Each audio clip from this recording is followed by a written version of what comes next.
Chapter 6, The Big Idea. 3 things happened later that same afternoon. Nick and Janet Fisk had missed the bus because of a school newspaper meeting, so they walked home together. They were seeing who could walk along the curb without falling. It took a lot of concentration, and when Janet stepped off into the street, Nick said, "That's 3 points for me." But Janet said, "I didn't fall. I saw something. Look." She bent down and picked up a gold ballpoint pen, the fancy kind. That was the first thing, Janet finding the pen. They got back on the curb, and Nick followed Janet, putting one foot carefully in front of the other on the narrow concrete curb. And while he stepped along, he thought back over the school day, especially about his report, and what Mrs. Granger had said about words at the end of the period finally sank in. That was the second thing, understanding what Mrs. Granger had said. She had said, "Who says dog means dog?" "You do, Nicholas." "You do, Nicholas," he repeated to himself.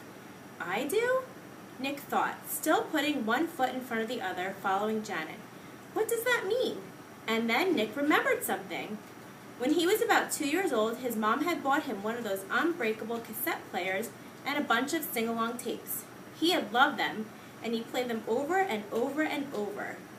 He would carry the tape and the player to his mother, or his big brother, or his father, and bang them together and say, "Gwagala, gwagala, gwagala," until someone put the cassette in the machine and turned it on.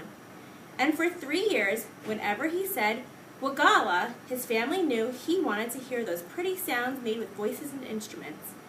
Then, when Nick went to preschool, he learned that if he wanted his teacher and the other kids to understand him, he had to use the word music. But Gwagala meant that nice sound to Nick because Nick said so. Who says Gwagala means music? You do, Nicholas. "No fair," yelled Janet. They were at the corner of their own street, and Nick had bumped into her, completely absorbed in his thoughts. Janet stumbled off the curb, and the gold pen in her hand clattered onto the street. "Sorry, I didn't mean to, honest," said Nick. "I just wasn't watching. Here." Nick stooped over and picked up the pen and held it out to her.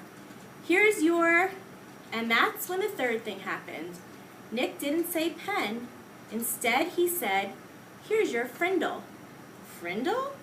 Janet took her pen and looked at him like he was nuts. She wrinkled her nose and said, "What's a frindle?" Nick grinned and said, "You'll find out. See you later." It was there at the corner of Spring Street and South Grand Avenue, 1 block from home on a September afternoon. That's when Nick got the big idea.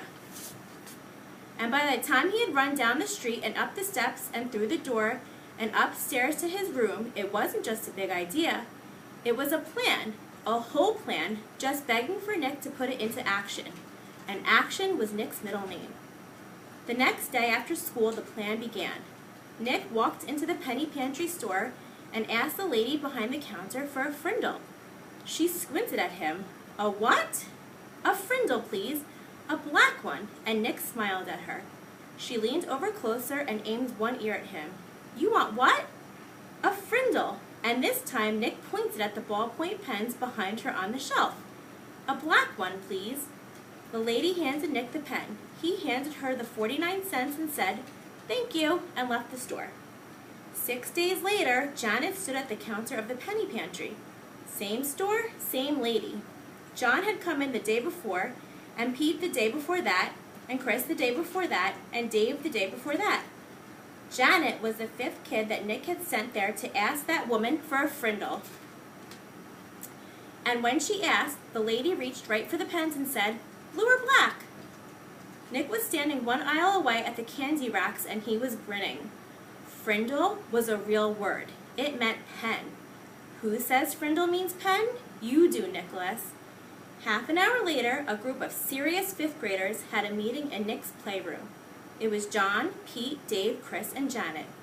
Add Nick, and that's 6 kids, 6 secret agents. They held up their right hands and read the oath Nick had written out. "From this day on and forever, I will never use the word pen again. Instead, I will use the word frindle, and I will do everything possible so others will too." And all 6 of them signed the oath with Nick's frindle. The plan would work. Thanks, Mrs. Granger.